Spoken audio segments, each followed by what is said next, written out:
Zëvendës kryeministja njëherë ministri i infrastrukturës dhe energjisë Belinda Balluku ishte në stacionin elektrik Tirana 2 ku është investuar për rritjen e kapaciteteve transmetuese. Balluku tha se ky investim garanton përmirësimin e furnizimit me energji për rajonin e Durrësit dhe në të gjithë zonën jug-perëndimore. Ministrja Balluku tha se OST është shtylla kurrizore e rrjetit energjetik. Bashkëpunimi me OST-n duhet thënë kjo, pra kemi pasur një mbështetje financiare nga KFV-ja për 40 milion eurosh, por ndërkohë që gjitha kostot lokale, shpronësime dhe gjithçka tjetër mbulohen nga vetë operatori i transmetimit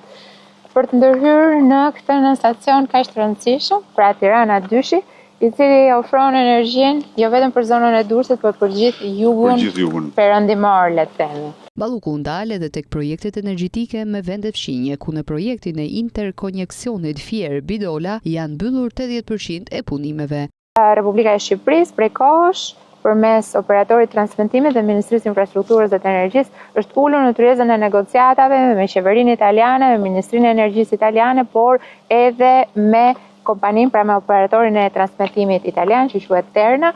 për të diskutuar edhe me një partner të tretë, faktikisht janë Emiratet e Bashkuara, për të diskutuar për ndërtimin e linjës nënujore direkt që do të lidhë Shqipërinë me brigjet italiane. Sigurisht kjo është një punë kolosale që kërkon